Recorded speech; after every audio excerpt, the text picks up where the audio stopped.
Assalamualaikum warahmatullahi wabarakatuh. Selamat datang kembali di channel Hikmah Misteri. Dan tentunya masih bersama saya Mas Nara. Apa kabar kalian semua? Semoga selalu baik-baik saja, sehat badannya, dilimpahkan rezekinya, dan dihindarkan dari segala mara bahaya. Amin.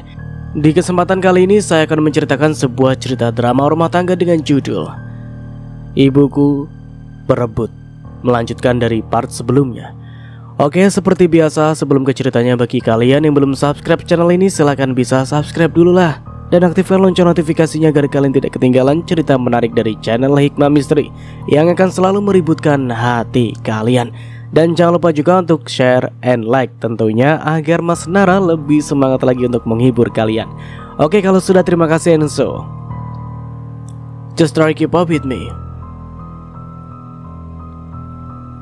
Kepalaku menggeleng tak percaya dengan sikap mereka. Aku tak tahan lagi. Aku pun pergi membawa kekecewaanku, berlari cepat meniti satu persatu anak tangga agar segera sampai di kamarku untuk kutumpahkan kekecewaanku di sana. Brak! Aku tak biasa membanting pintu.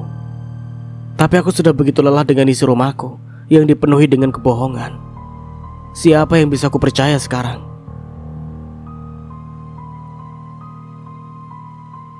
Makanya kalau ngomong jangan keras-keras dong, Bu. Kalau udah kayak gini kan repot. Diriku masih bersandar pada pintu kamarku saat lama-lama ku dengar Mas Arif berbisik pada ibu. Bibirku merengis getir. Apa Mas Arif juga sebenarnya terlibat persekongkolan dengan ibu? Mereka terlihat begitu kompak tadi. Aku bermenolak jika itu benar. Berarti aku memanglah wanita bodoh. Karena aku tak pernah sadar jika selama ini diriku hanya dibohongi. Tok tok tok. Sel. Suara Mas Arif terdengar begitu lembut dari balik pintu kamarku. Ku hapus kasar air mata yang mengalir deras di pipiku. Ada apa? Tanyaku ketus setelah membuka pintu. Ku tatap dengan raut wajah kecewa Mas Arif yang telah berdiri di depan pintu kamarku saat itu. Mas harap kamu gak akan berpikir macam-macam ya tentang aku dan ibu. Mas Arif dengan wajahnya memelas.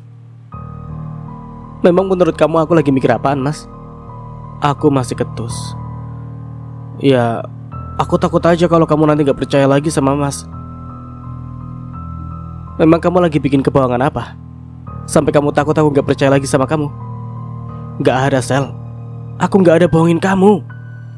Jawabnya terdengar teduh, tapi aku tak lagi tersentuh. Oh iya? Kalau gitu aku pingin tahu dong, tadi kamu sama ibu lagi ngomongin apa di bawah? Tekanku. Gak ada yang penting, Sel. Cuma obrolan biasa saja kok. Aku memutar bola mata malas seraya membuang nafas kasar. Sudah, Mas. Aku mau istirahat. Misi. Balasku, kemudian sedikit kudorong tubuh Arif yang menghalangi pintu, lalu menutup daun pintu tersebut sedikit kasar. Sel! Aku harap kamu percaya sama Mas ya. Suara Mas Arif terdengar dari balik pintu. Aku tak peduli. Aku benar-benar kecewa saat itu. Lelah dan sakit karena terlalu sering menerima kebohongan dari orang-orang terdekat. Membuatku tak berani mempercayai siapapun lagi. Pak, Sela sendirian sekarang. Lirihku dalam luruhku bersandar daun pintu. Aku bahkan tak bisa menahan tangisku saat itu. Malam menjelang. Seharian berada di dalam kamar membuatku merasa haus. Aku turun dari kamar. Kulirik Mas Arif dan ibu yang sedang duduk menonton televisi di ruang tengah. Posisi duduk Mas Arif dan ibu berjarak cukup jauh, tapi cukup membuatku kesal. Sel. Aku menoleh, ternyata Mas Arif sudah berada di belakangku saat itu. Ada apa lagi sih, Mas? Tanya aku agak malas. Lebih fokus pada gelas yang tengah kutuangkan air dari dalam teko. Kamu masih marah sama Mas? Apa harus ditanyakan? Ya jelas masih lah. Mana ada orang yang suka dibohongi. Apalagi aku gak tahu permainan apa yang tengah mereka perankan sebenarnya. Kutoleh pria itu seraya meminum air yang telah siap di dalam gelas. Kutatap laki-laki itu penuh selidik. Kalau menurut kamu, Mas? Tanyaku datar, meletakkan kembali gelas yang telah kosong di dalam bak wastafel. Aku harap kamu gak akan lama marahnya, jawabnya. Kutoleh Mas Arif dengan seringai malas, kemudian berjalan menuju kamar Mbak Surti untuk melihat keadaan Mbak Surti yang masih sakit. Ku tinggalkan Mas Arif yang masih berdiri memaku mengawasi kepergianku. Begitu tiba di kamar, aku terkesiap saat kutemukan kamar Mbak Surti dalam keadaan kosong. Loh, Mbak Surti kemana? Kok kamarnya kosong? Aku kembali keluar. Awalnya ingin menanyakan tentang Mbak Surti pada Mas Arif dan Ibu, tapi kuurungkan. Mengingat apa yang baru saja terjadi, rasa percayaku kepada Mas Arif dan Ibu serasa sirna. Aku pergi ke kamar Mas Rido. Ada apa, Sel? Mas Arif bertanya saat aku melewati mereka di ruang tengah. Bukan urusanmu, ku jawab sekenanya. Kemudian melanjutkan langkahku melewati dua orang itu di depan televisi. Kakiku melangkah menuju kamar tamu tempat Mas Rido biasanya beristirahat. Mas? Tak ada Mas Rido di kamar itu. Seperti kamar Mbak Surti, kamar Mas Rido juga dalam keadaan kosong. Kamu sedang cari Mas Rido? Mas Arif bangkit dari duduknya. Begitu aku keluar dari kamar Mas Rido dengan perasaan cemas. Iya, di mana Mas Rido? Kalian tahu? Apa salahnya tanya mereka? Siapa tahu mereka tahu. Mungkin lagi ngerokok di depan kali, Sel. Saut ibu yang masih duduk tenang di sofa ruang tengah. Aku tak menjawab. Aku berpikir mungkin saja yang dikatakan ibu benar. Aku pun gegas melangkah keluar rumah. Di teras tidak ada siapapun. Kemudian aku berinisiatif mengitari rumah, melewati samping rumahku sampai ke belakang rumah. Tapi masih tak nampak Mbak Surti ataupun Mas Rido di sana.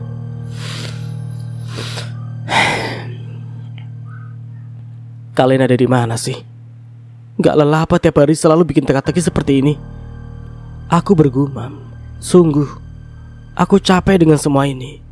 Dadaku sesak mengapa mereka senang sekali membuatku kelimpungan. Kakiku melangkah cepat ke dalam garasi. Segera aku ambil kunci mobil yang menggantung di muka tembok garasi, lalu masuk ke dalam mobil. Sel! Tok tok tok tok.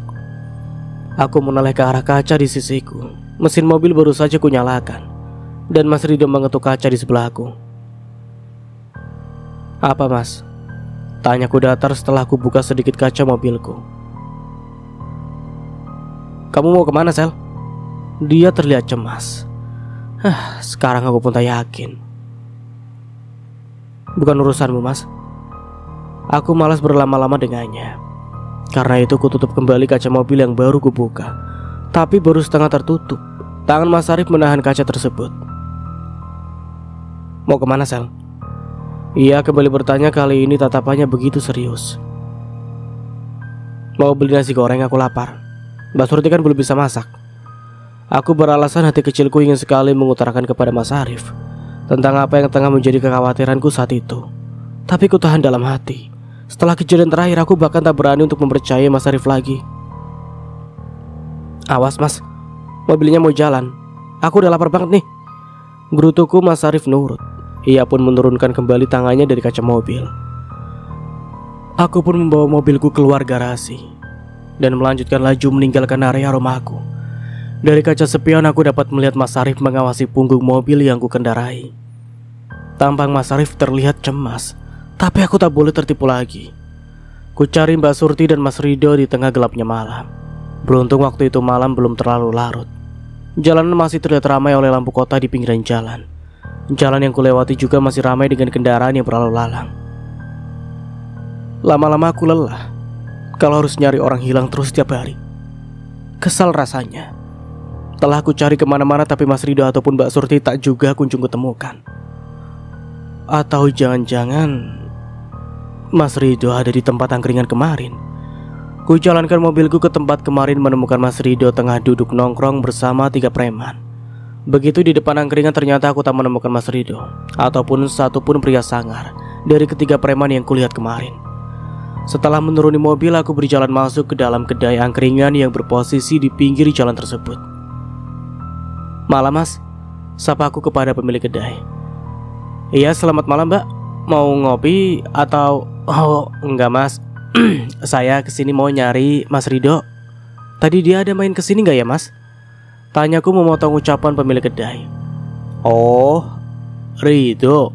Iya, Mbak. tadi dia datang ke sini sama seorang wanita.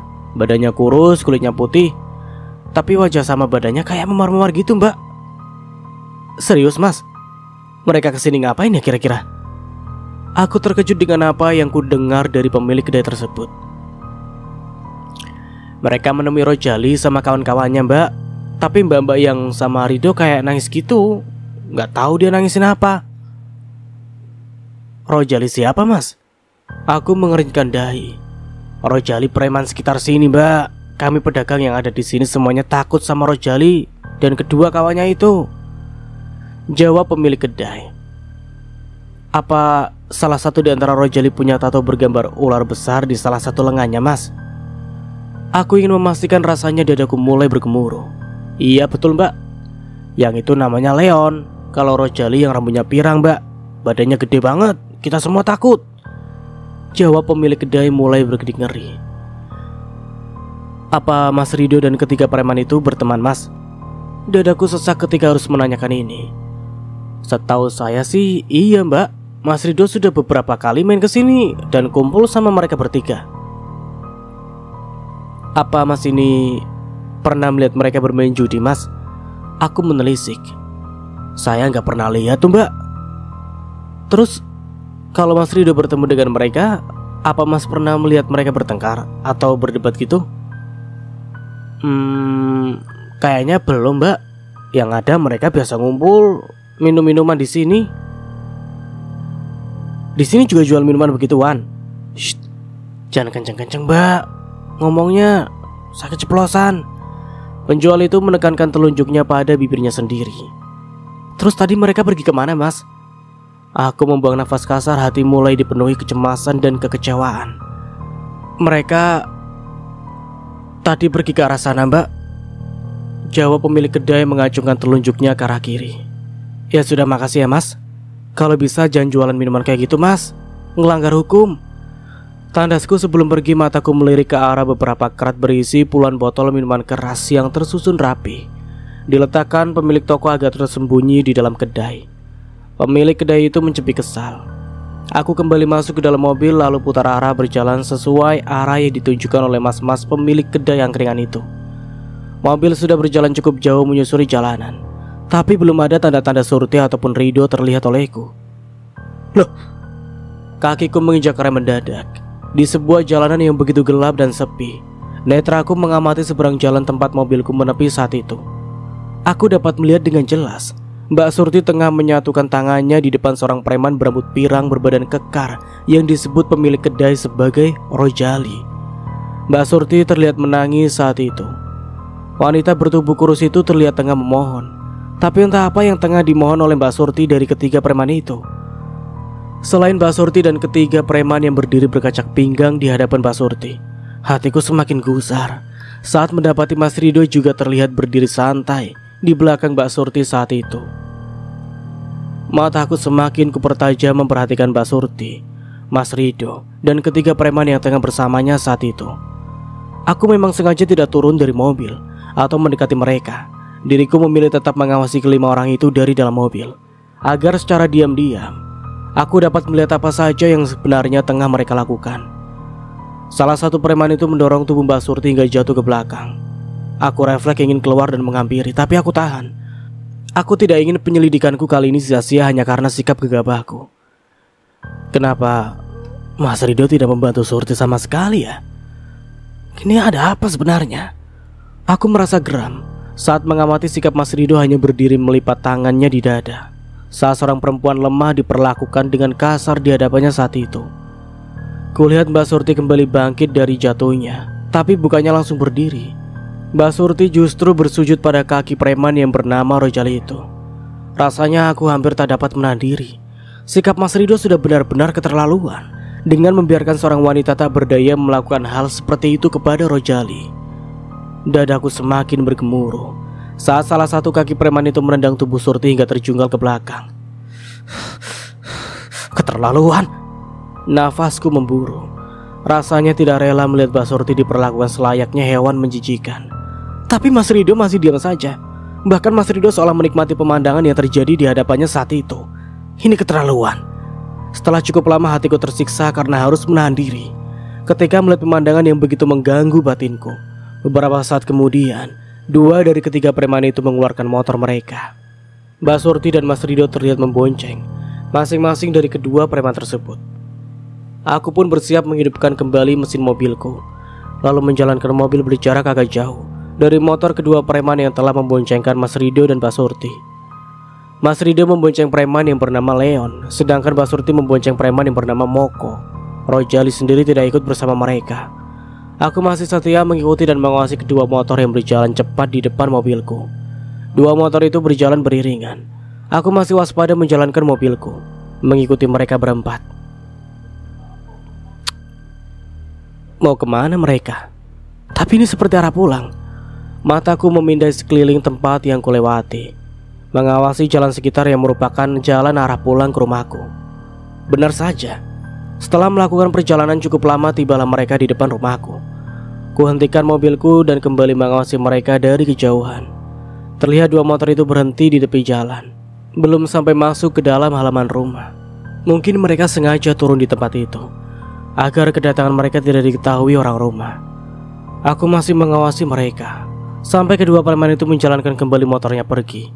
Lalu Surti dan Mas Rido berpencar dan masuk ke dalam rumah secara sendiri-sendiri dan dengan langkah yang sedikit mengendap-endap. Apa yang sedang mereka lakukan sebenarnya? Tak hentinya aku berpikir, mereka telah masuk ke dalam rumah. Aku memutar kembali mobilku. Aku teringat saat pergi, diriku mengatakan ingin membeli nasi goreng. Aku tidak mau orang rumah curiga dengan kepergianku malam itu, hanya karena diriku pulang dengan tangan kosong.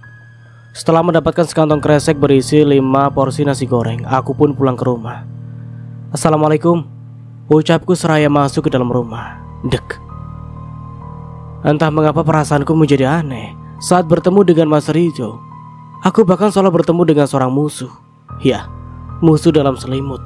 Mungkin nama itu layak kusematkan pada sepupuku yang kupikir baik itu. Sel, kamu dari mana? Tanya Mas Rido saat kebetulan diriku kedapatan baru masuk dari pintu utama. Tenang Selah, rileks, gumamku dalam hati. Aku berusaha meredam amarahku di depan laki-laki itu. Ini mas, aku habis cari nasi goreng. Kamu mau? Jawabku setelah menekan dalam-dalam amarah di dalam hati, berusaha tetap bersikap biasa kepada Mas Rido. Boleh, kebetulan mas lapar. Mas Rido mengulas senyum. Entah mengapa aku muak dengan senyuman itu. Oke, aku ambilkan piring dulu ya, ucapku seraya berjalan menuju ke dapur. Saat di dapur aku tidak menemukan Mbak Surti. Aku pun berinisiatif mencari Mbak Surti di dalam kamarnya. Mbak Surti, lagi apa? Mbak Surti terlonjak saat aku mendapati dirinya tengah menangis sendirian di dalam kamarnya. Kenapa Mbak? Aku mengulang pertanyaanku, lalu duduk di sisi wanita bertubuh kurus itu. Dadaku sakit Mbak. Harusnya si kecil sudah menyusu berkali-kali. Entah dia minum apa dari kemarin. Hatiku tersayat melihat Mbak Surti berkali-kali mengusap air matanya. Mataku berkaca, aku bahkan dapat merasakan kepedihan hati Mbak Surti saat ini. Sabar ya Mbak, kita jangan lelah mencari. Semoga si kecil cepat ditemukan ya. Aku menghiburnya, tapi tentu saja tak akan mengurangi luka di hati Mbak Surti yang begitu merindukan buah hatinya. Iya Mbak, terima kasih sudah banyak membantu saya. Oh iya Mbak, tadi kamu aku cari di kamar tapi gak ada. Mbak Surti dari mana? Aku berlagak tak tahu apapun. Tadi saya habis cari anak saya Mbak, jawab Surti gugup. Wah, cari sendiri sih Mbak, harusnya ajakin saya juga dong. Kan saya sudah bilang mau bantu nyari, jawabku sedikit kecewa. Maaf Mbak. Liris Surti matanya kembali berair, kepalanya tertunduk dalam. Kamu belum makan kan? Aku ada nasi goreng. Kita makan yuk. Ajakku mengalihkan topik agar sedikit mengurangi kesedihan Mbak Surti saat itu. Surti mengangguk pelan lalu mengikutiku bangkit dari duduknya. Ibu sama Mas Arif kemana Mas? Tanyaku seraya membantu Surti mempersiapkan nasi goreng di atas piring. Arif sudah tidur kayaknya di kamar tamu. Kalau Tante Fatima mungkin tidur di kamar atas, jawab Mas Rido. Oh, oh iya. Terus nanti kamu tidur di mana? Balasku tetap bersikap santai. Meski kecurigaan dan kekesalanku terhadap Mas Rido terasa memenuhi rongga hatiku. Gampang lah Sel. Lagian kamar tamu kan tempat tidurnya lumayan longgar. Bisa tidur berdampingan sama Arif nanti. Oh, ya udah. Jawabku sekenanya. Keesokan harinya, aku baru bangun tidur saat jarum jam menunjukkan pukul 5. Begitu aku keluar dari dalam kamar, diriku mendapati gerak-gerik Mas Rido yang bersikap aneh. Aku pun menyembunyikan diri, tapi tatapanku masih setia mengawasi tingkah Mas Rido yang tengah berjalan mengendap-endap menuju pintu utama itu. Aku masih mengawasi dari depan pintu kamarku yang berada di lantai 2 saat itu. Sedangkan Mas Rido yang mulai keluar dari rumah dapat kulihat jelas dari tempatku berada. Aku buru-buru masuk kembali ke dalam kamar, ganti baju dan bersiap, lalu keluar kembali dan menuruni tangga dengan langkah cepat. Saat baru sampai di jendela yang terletak di sisi pintu utama, aku dapat melihat mobil Mas Rido mulai keluar dari garasi. Aku masih bersembunyi dan mengawasi hingga setelah Rido keluar dari halaman rumah, barulah aku bergegas masuk ke dalam garasi mobil, lalu segera masuk ke dalam mobil milikku. Kemudian aku menjalankan mobil tersebut mengikuti mobil yang dikendarai Mas Rido. Mobil itu telah melaju lebih dulu. Mau kemana kamu Mas? Aku bergumam. Tanganku tetap pada setir mobil, sedangkan mataku fokus mengawasi punggung mobil Mas Rido yang masih terus melaju di depan mobilku. Oke, kita beralih ke sudut pandang Arif. Aku baru keluar dari kamar, tapi langsung menuju ke dapur untuk melihat Sela. Biasanya pagi-pagi begini dia sudah di dapur membantu Mbak Surti. Sela di mana Mbak? Kok tumben belum di sini? Biasanya kan jam segini Sela sedang bantu Mbak Surti masak kan? Tanyaku heran begitu sampai di dapur dan hanya menemukan Surti tengah sibuk seorang diri. Saya juga nggak tahu Mas. Biasanya Mbak Sela sudah turun dari tadi, tapi saya belum lihat Mbak Sela sama sekali dari ketika saya bangun tidur. Jawab Surti, wajahnya tampak bingung. Mendengar penjelasan Mbak Surti, aku bergegas naik ke lantai 2. Tok tok tok. Sel? Sela? Ku ketuk pintu kamar Sela seraya memanggil namanya, tapi suasana di dalam kamar serasa hening. Tak ada suara Sela menyahut, bahkan pintu tak kunjung terbuka. Tok tok tok. Sel, kamu baik-baik saja kan? Aku semakin cemas. Tak biasanya Sela masih berada di dalam kamar, mengingat waktu sudah menjelang siang. Atau jangan-jangan dia sakit? Pikirku. Sela membuatku semakin khawatir. Terlebih mengingat kejadian kemarin. Sela pasti masih kecewa padaku hingga dia enggan untuk menjawab panggilanku. Sel, Mas masuk ya, ucapku. Kemudian kuputar handle pintu kamar Sela dengan perlahan, lalu mendorong pintu tersebut pelan-pelan hingga pintu terbuka. Dan netraku dapat melihat keadaan yang ada di dalam kamar Sela saat itu. Sel, kamu di mana? Aku terkejut saat mendapati kamar Sela ternyata telah dalam keadaan kosong. Aku pun melangkah menuju kamar mandi yang ada di dalam kamar itu. Aku berharap dia ada di sana dan dalam keadaan baik-baik saja. Tok tok tok. Sel, kamu di dalam? Ku ketuk pintu kamar mandi, satu tanganku menekan handle pintu yang tidak terkunci lalu membukanya. Dan hasilnya pun sama. Kamar mandi dalam kondisi kosong. Aku semakin terkejut dibuatnya. Dengan langkah cepat diriku kembali keluar dari kamar Sela. Ngapain kamu dari kamar Sela? Tanya Bu Fatima dengan sinisnya. Nenek sihir itu keluar dari kamarnya dan memergoki diriku yang baru keluar dari kamar Sela saat itu. Aku lagi nyari Sela Bu. Sela gak ada di kamarnya. Aku masih panik. Paling juga di dapur. Sungut Bu Fatima. Gak ada. Surti juga cuma masak sendiri di dapur. Alah, lebay. Paling juga lagi nyari bubur atau apa di depan buat sarapan. Gerutu Bu Fatima. Hah, aku tak peduli dengan apa kata wanita tua itu. Diriku hanya fokus dengan nasib Sela saat ini. Dengan tergesa aku kembali menuruni tangga, kembali mencari Sela di area dapur dan samping rumah, bahkan sampai mencari ke belakang rumah besar itu. Tapi hasilnya tetap nihil. Garasi tempat tersimpannya beberapa mobil dan motor milik keluarga Sela juga tak luput dari pencarianku saat ini. Mobil Sela dan Rido gak ada. Berarti Sela sama Rido pergi. Tapi apa mungkin tujuan mereka berbeda? Karena mereka pergi dengan mobil mereka masing-masing. Otakku berpikir keras. Tak mau berlama-lama aku pun mengeluarkan benda pipi dari saku celanaku. Berkali-kali melakukan panggilan kepada HP Sela tapi tak ada jawaban. Angkat dong Sel. Ya Allah, gadis ini benar-benar membuatku cemas. Aku melakukan panggilan telepon untuk kesekian kalinya. Kok malah gak aktif sih? Desisku kesal. Setelah kembali melakukan panggilan, ternyata HP Sela sudah tak dapat dihubungi. Kamu kemana sih, Sel? Kuacak rambut di atas kepalaku. Sela membuat hatiku semakin diliputi perasaan cemas. Atau aku telepon Mas Rido aja kali ya? Siapa tahu dia mengetahui keberadaan Sela saat ini. Aku berpikir, kemudian jemarinya kembali memainkan benda pipi yang ada di genggamanku saat itu. Oke, kita beralih lagi ke sudut pandang Sela.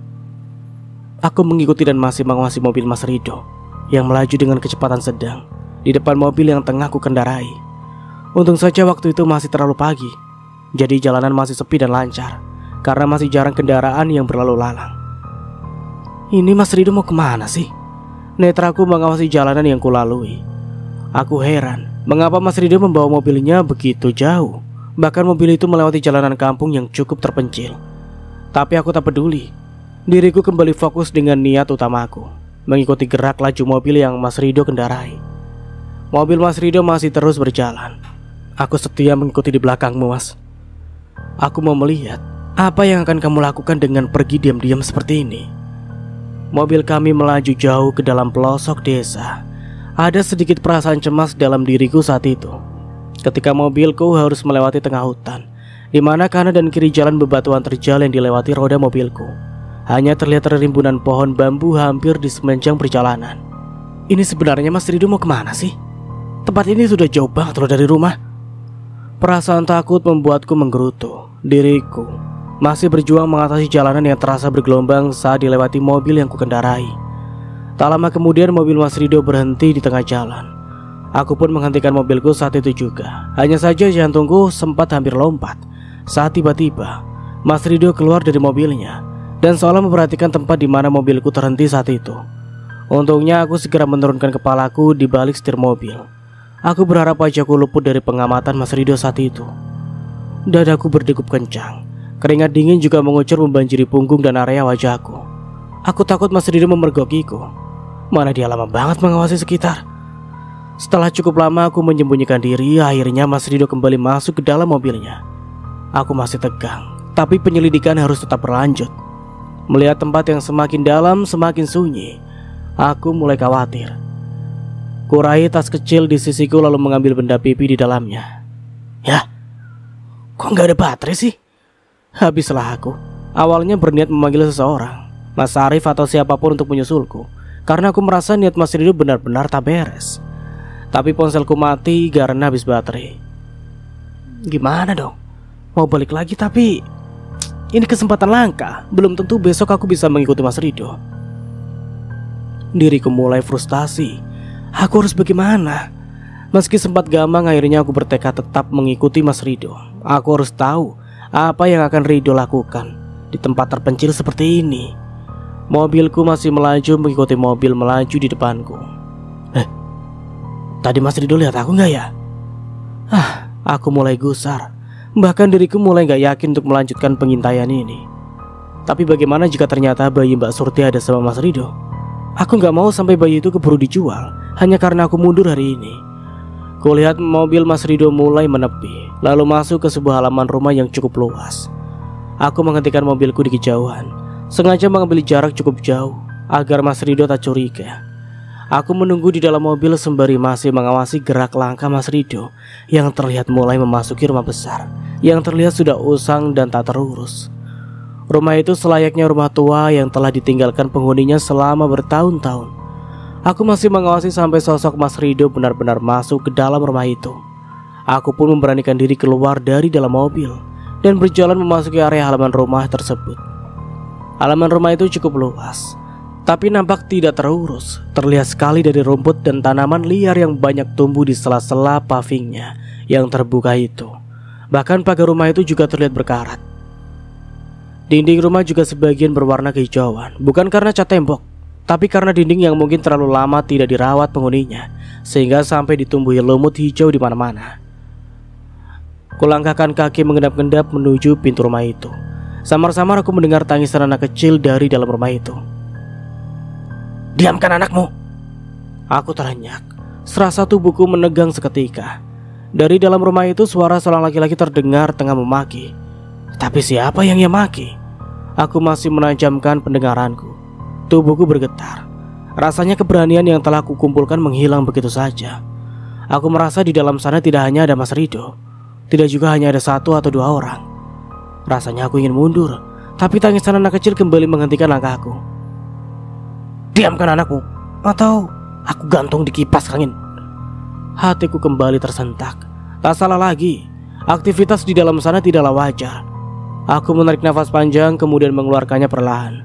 Meski tanganku masih gemetaran saat itu, tapi diriku tetap nekat memutar handle pintu yang sudah agak berkarat itu, mendorongnya perlahan hingga pintu itu terbuka. Ya benar saja, apa yang tengah terjadi di dalam sana sukses membuatku kaget bukan kepalang. Oke, kita beralih lagi ke sudut pandang Arif.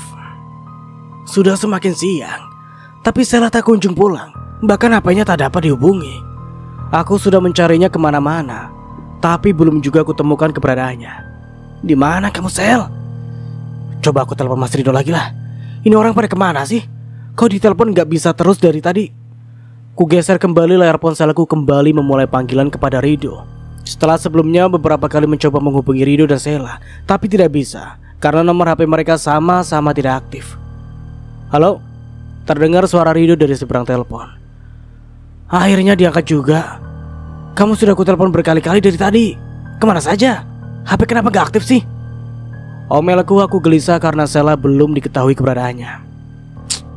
Ampun deh lo, cowok ngomelnya kayak emak-emak. Kenapa nyariin gue? Kangen? Rido balas mengomel dengan sedikit candaan. Ini serius mas, bukan waktunya buat bercanda. Sarkasku kesal. Ada apa emang? Sheila gak ada. Dia ada sama kamu gak mas? Tanyaku penuh harap. Hah? Gak ada. Kemana emang? Rido terdengar terkejut. Ya kalau aku tahu gak perlulah telepon kamu buat nanyain dia ada di mana mas. Aku menjawab malas. Sudah kamu cariin belum? Rido terdengar khawatir. Udah aku cari ke seluruh penjuru rumah, bahkan di luar rumah. Ke penjual bubur sama nasi uduk langganan dia juga udah aku paranin. Tapi gak ada Sheila di sana. Mobilnya di rumah gak? Gak ada, makanya aku khawatir. Apalagi setelah itu kan lagi punya misi nyariin anaknya Mbak Surti. Aku takutnya dia nekat nyari anak itu sendirian. Apalagi Karso kan suka bertindak nekat. Aku takut Sheila kenapa-napa nantinya. Ada-ada saja. Ya sudah, udah dulu teleponnya. Nanti aku juga bantu nyari Sheila. Ya udah, nanti kalau ketemu dia jangan lupa kasih kabar ya. Pintaku. Iya. Itu doang jawaban Rido dan sambungan telepon pun terputus. Kita memasuki ke sudut pandang autor. Atau saya sendiri. Enggak, saya narator. Oke, lanjut. Sheila terkesiap begitu memasuki rumah tua itu. Ternyata Rojali dan kedua temannya tengah ada di dalam sana. Dan yang paling mengejutkan lagi bagi Sheila adalah adanya Karso yang tengah menggendong bayinya. Karso terlihat begitu ketakutan. Rojali dan kedua kawannya terlihat tengah memaki dan mengumpat pria kurus berambut gondrong itu. Bayi perempuan yang umurnya belum genap 1 tahun terlihat menangis meronta-ronta dalam gendongan Karso.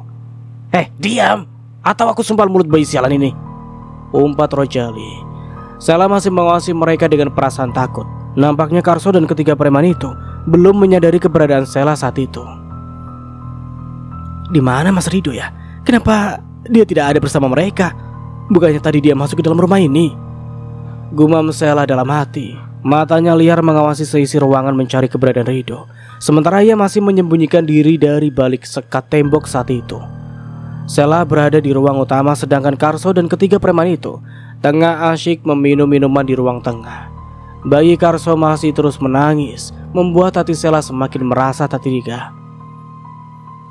Ampun deh itu bayi, kalau gak bisa diem disebal aja mulutnya Karso, teriak Leon seraya melempar salah satu sandalannya ke arah Karso hingga menimbuk kening pria kurus itu. Sheila semakin geram saat menyaksikan hal itu, tapi dia juga terlalu takut untuk keluar dari tempat persembunyiannya.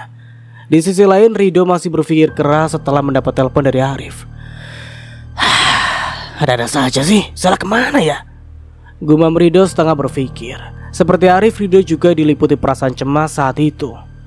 Rido yang awalnya tiduran di sebuah tempat tidur usang, kemudian bangkit dan duduk di tepi tempat tidur itu. Otaknya masih sibuk memikirkan keberadaan Sheila saat itu. Tadi Arif bilang Sheila sedang punya misi nyari anaknya Surti. Atau jangan-jangan, entah apa yang Rido pikirkan saat itu. Dia segera bangkit dari duduknya, kemudian bergegas keluar ke ruangan yang terlihat usang dan tak terawat itu. "Bos, mau kemana?"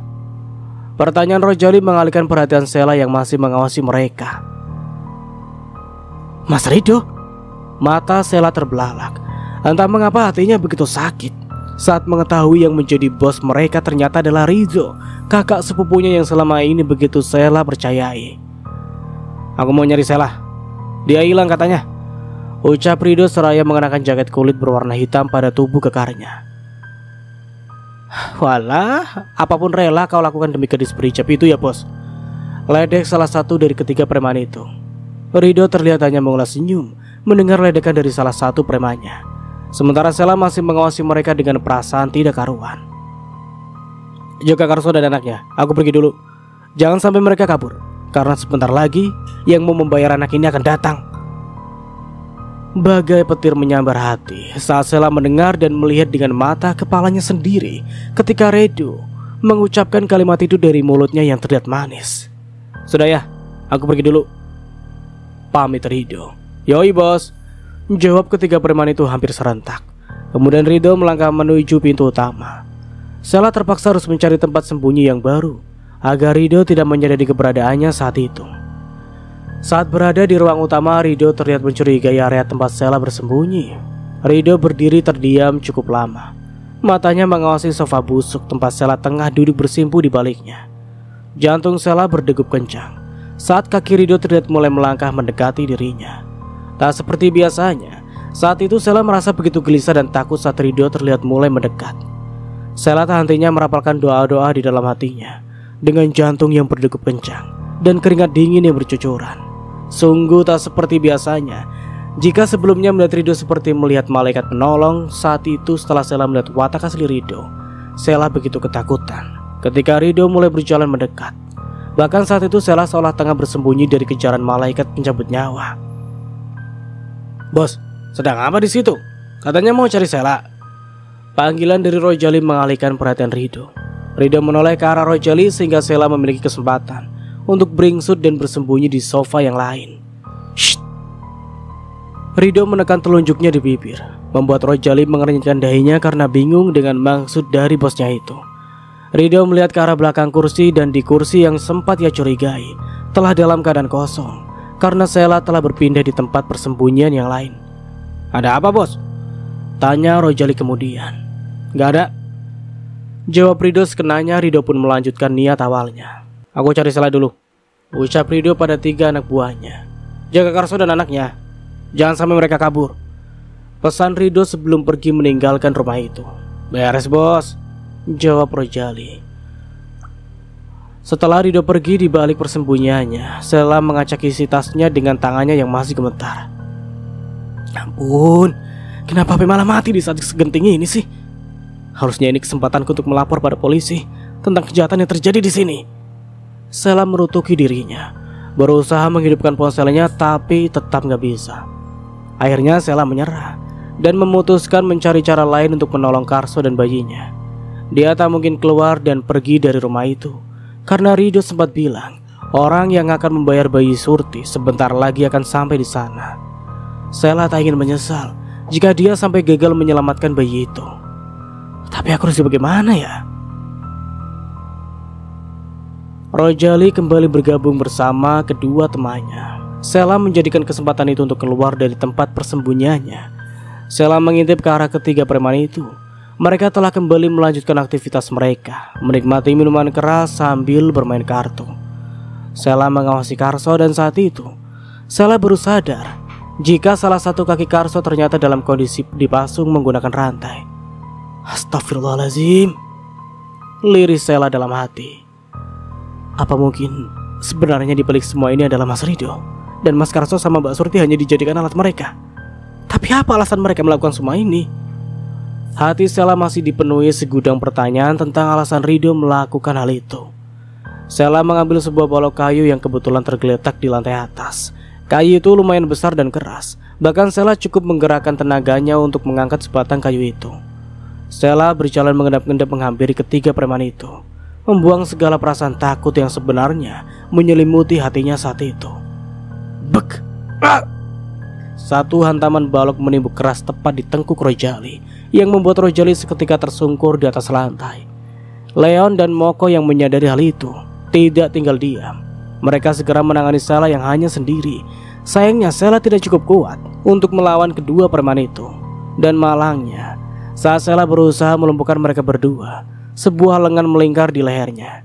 Satu tangan yang lain membuka mulut Sela dengan sapu tangan. Sapu tangan itu mengandung obat bius, sehingga Sela merasakan pusing dan ambruk saat itu juga. Mas Arif dari mana? Tanya Surti dengan raut wajah cemas ketika mendapati Arif baru saja masuk ke rumah. Bahkan raut wajah Arif tak kalah cemas dari Surti saat itu. Sela udah pulang belum, Mbak? Arif balik bertanya. Belum, Mas. Memangnya dari tadi Mbak Sela belum ketemu? Surti semakin khawatir. Belum. Tadi saya udah nyari di mana-mana. Bahkan di pabrik juga saya sudah cari, tapi tetap saya masih belum bisa nemuin dia. Di mana gadis itu? Aku khawatir, Mbak. Kalau ternyata dia sedang mencari anakku sendirian. Aku takut nanti Sela kenapa-napa. Cecar Arif tampaknya tampak hampir putus asa. Ya Allah.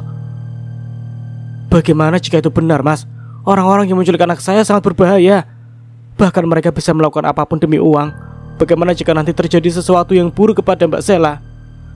Surti mengelus dadanya. Jadi kamu tahu siapa yang telah menculik anakmu? Tanya Arif semakin panik. Surti mengangguk pelan, dengan kepala menunduk menyembunyikan matanya yang sudah mulai basah saat itu. Siapa? Dan di mana mereka kira-kira, Mbak? Tanya Arif lagi. Kali ini nafasnya terdengar memburu. Saya tahu siapa mereka, Mas. Tapi saya tidak tahu pasti mereka ada di mana. Mereka sering berpindah-pindah tempat. Jawab Surti kali ini air matanya benar-benar luruh. Benaknya kembali terlintas raut wajah bayinya yang malang. Apa Mas Rido tahu tentang ini? Surti menegakkan kepalanya, matanya yang basah menatap Arif dengan lekat. Aku tadi sudah sempat telepon Mas Rido sih. Dan dia katanya tidak tahu keberadaan Sela. Tapi dia sudah janji mau bantu cari di mana Sela. Semoga dengan bantuan Mas Rido Sela segera dapat ditemukan ya. Jawab Arif penuh harap. Kenapa kamu kasih tahu dia, Mas? Suara Surti tiba-tiba melengking. Kenapa? Arif mengernyitkan dahinya menatap wajah Surti dengan heran. Dia. Ada apa sih? Dari tadi berisik benar. Celutuk Fatimah yang baru tiba di antara mereka membuat perhatian Surti dan Arif beralih. Sela masih belum ketemu, Bu. Arif menoleh malas ke arah Fatimah. Ya elah, paling dia lagi di pabrik atau mungkin di rumah budenya. Ngurusin anak satu kok ribet amat sih. Ketus Fatimah. Gak ada, Bu. Kalau Sela ada di sana, kita gak akan sekhawatir ini. Arif membuang nafas kasar. Dasar anak gak tahu diri. Anak gak tahu diuntung. Dari dulu kerjaannya nyusahin saja. Gerutu Fatimah mendengus kesal. Kenapa jadi mengumpat gitu sih, Bu? Kalau ibu gak mau bantu cari, ya udah, ibu di rumah saja santai-santai. Lagian kita juga gak minta ibu buat bantuin kita nyari Sela kok. Cecar Arif tak terima ketika mendengar pujaan hatinya dia jelek-jelekan. Fatimah kembali mendengus kesal. Kemudian balik ke arah dan meniti tangga menuju kamarnya. Tadi kamu mau bilang apa, Mbak? Arif mengalihkan pandangannya ke arah Surti yang telah cukup lama terdiam karena takut dengan Fatimah. Mas Rido kenapa? Arif tidak sabar menunggu kalimat Surti yang terpotong-potong. Saya kan sudah berkali-kali mengingatkan, Mas. Harusnya kalian jangan terlalu percaya sama Mas Rido dan Ibu. Suara Surti masih terdengar takut-takut. Kapan kamu bilang gitu? Hardik Arif karena memang tidak pernah merasa mendengar kalimat seperti itu dari Surti. Iya, saya memang tidak pernah sebut nama. Tapi seharusnya kalian kan bisa lebih berhati-hati orang terdekat yang saya maksud. Kan bisa berarti siapa saja. Iya, tapi gara-gara nasihatmu yang kurang jelas seperti itu, saya juga ikut dicurigai sama Sela. Dan sekarang jika sudah begini, siapa yang repot? Siapa yang bingung? Bahkan sekarang Sela menghilang. Kesal Arif mengacak rambutnya sendiri. Maaf mas, memang saya yang salah. Surti memelas mengakui kesalahannya. Jadi maksud kamu Mas Rido juga terlibat dengan hilangnya anak kamu? Tanya Arif, dadanya naik turun. Kecemasannya kali ini semakin memuncak. Surti hanya mampu mengangguk lemah dengan mata yang basah dan kepalanya yang tertunduk. Arif mengambil ponselnya dari dalam saku. Dia terlihat menelpon seseorang. Set, nggak aktif lagi, maki Arif. Emosinya terlihat tak terkendali saat ini. Dia begitu mengkhawatirkan Sela setelah apa yang didengar dari mulut Surti. Sela mulai tersadar. Matanya yang cukup lama tertutup pelan-pelan mulai terbuka. Aduh, keluh Sela.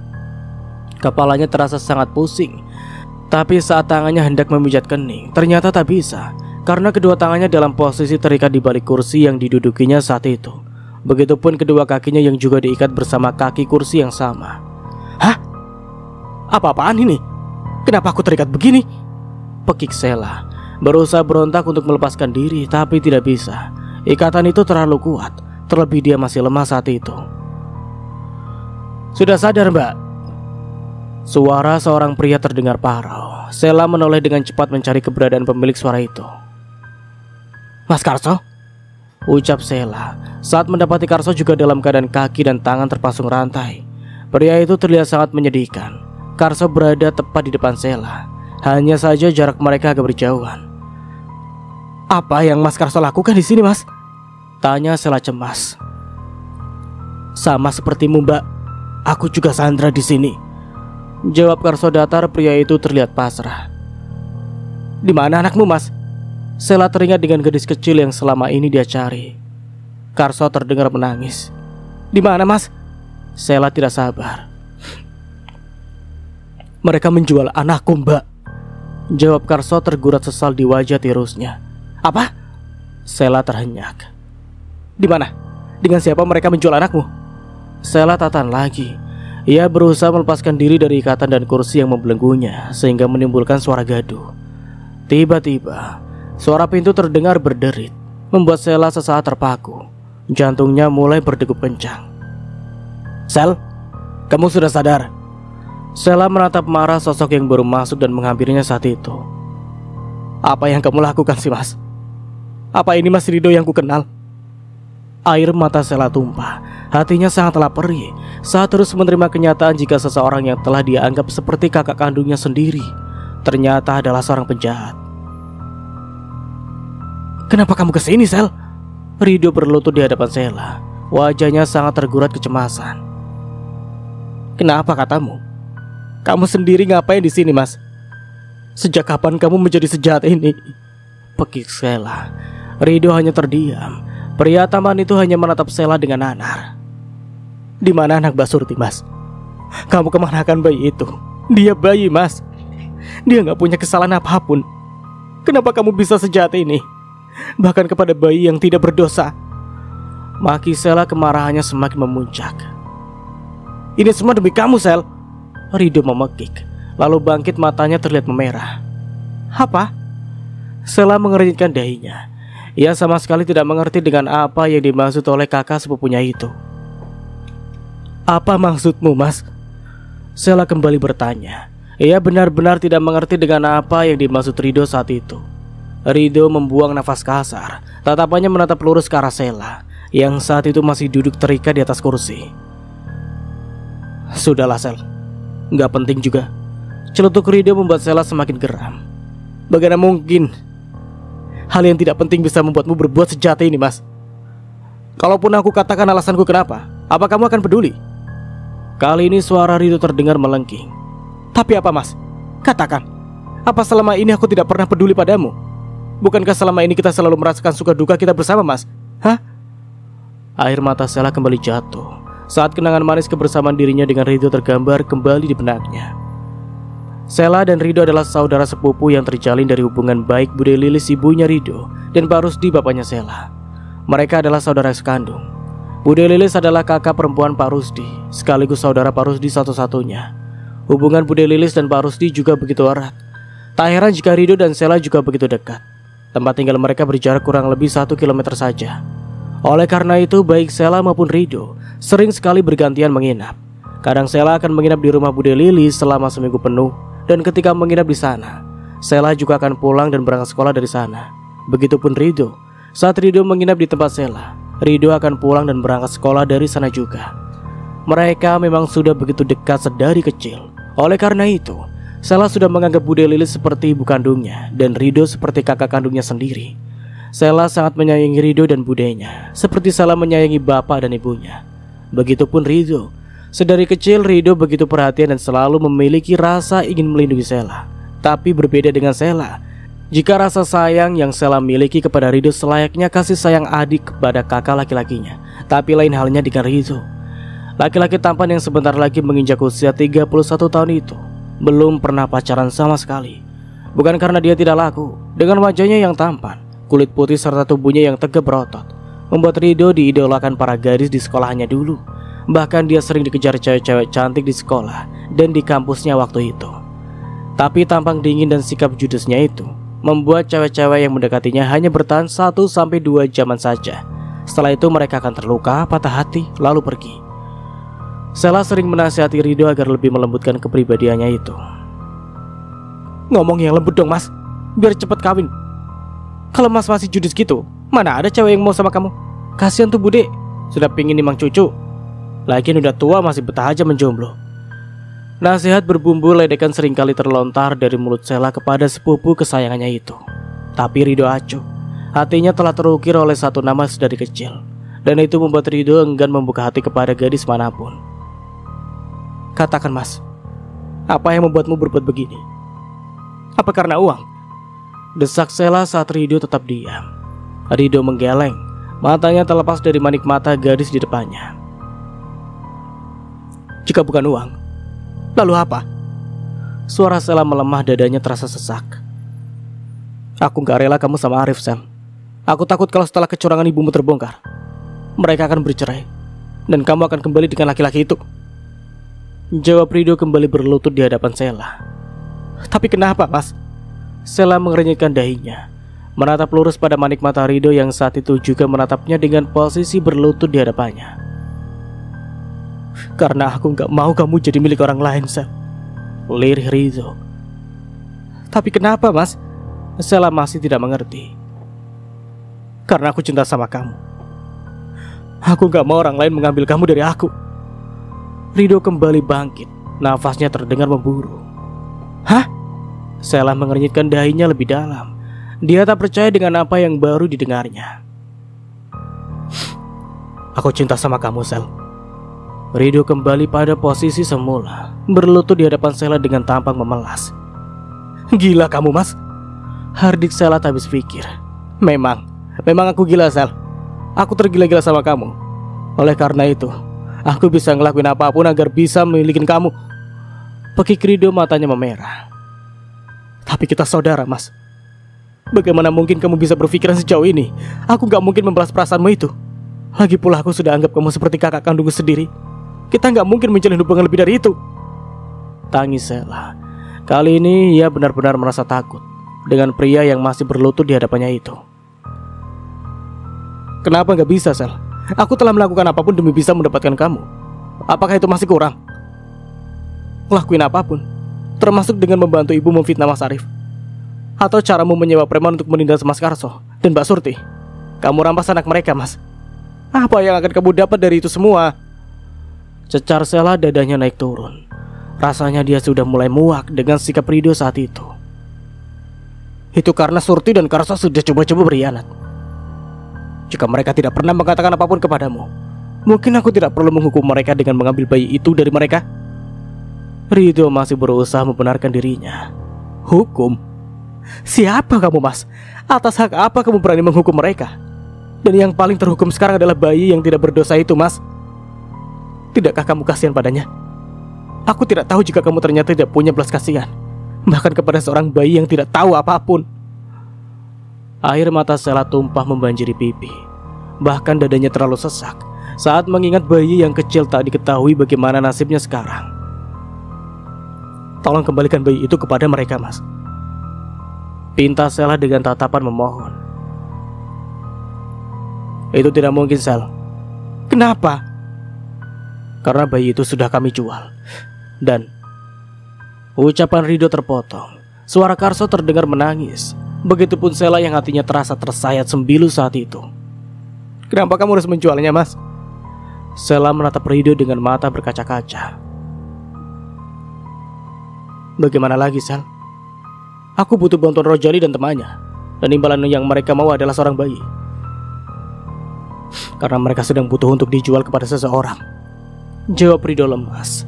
Ada guratan penyesalan di wajahnya. Kemana kamu menjual anak itu, Mas? Berapa kamu menjualnya? Akan aku bayar berapapun biayanya. Tolong bebaskan bayi yang tak berdosa itu, Mas. Dia tidak pantas mendapatkan hukuman yang dia sendiri tidak tahu dosa apa yang pernah dia lakukan. Bayi itu tidak berdosa, Mas. Sela terus saja memohon. Sayangnya, kaki dan tangannya terikat kuat. Seandainya bisa, mungkin Sela akan berlari dan mencari bayi Surti saat itu juga. Rido masih terdiam. Pria tampan itu seolah tengah berpikir. Mas, Sela kembali berucap. Rido menatap manik mata Sela dengan nanar. Apa penukarannya, Sel? Apa? Sela terhenyak saat Rido menatapnya dan menanyakan hal yang dia tidak mengerti maksudnya. Yang membeli anak itu bukanlah orang sembarangan. Mengambil anak itu kembali tidak akan mudah, Sel. Tatapan Rido terlihat sendu. Terus, penukaran apa yang kamu maksud, Mas? Sela semakin tidak mengerti. Di sisi lain, Arif tak tahan untuk menunggu lebih lama lagi.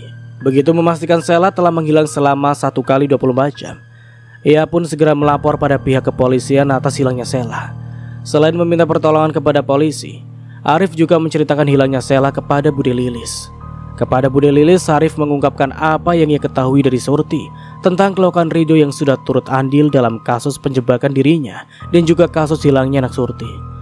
Tentu saja Bude Lilis kaget bukan main saat mendengarkan hal itu. Bahkan awalnya sempat tidak percaya. Tapi demi keselamatan Sela, akhirnya Bude Lilis bersedia dimintai pertolongan. Apa yang bisa saya bantu? Tanya Bude Lilis dengan sendu. Tolong ibu telepon anak ibu agar kami bisa melacak keberadaannya saat ini, ucap salah satu polisi yang membantu kasus hilangnya Sela. Karena setelah Arif mengetahui kejahatan Rido dari cerita Surti, Arif tak lagi dapat menghubungi pria itu. Dan ternyata nomor Arif telah diblokir oleh Rido. Mendengar perintah dari salah satu polisi tersebut, Bude Lilis mengangguk dan mulai memainkan ponselnya untuk kemudian melakukan panggilan kepada Rido, seperti yang diperintahkan oleh polisi tersebut. Panggilan mulai tersambung. Polisi mulai fokus mengamati layar kecil di depannya untuk mengetahui lokasi keberadaan Rido saat itu. Halo Bu, halo Nak, Sela menghilang. Apa kamu tahu dia ada di mana?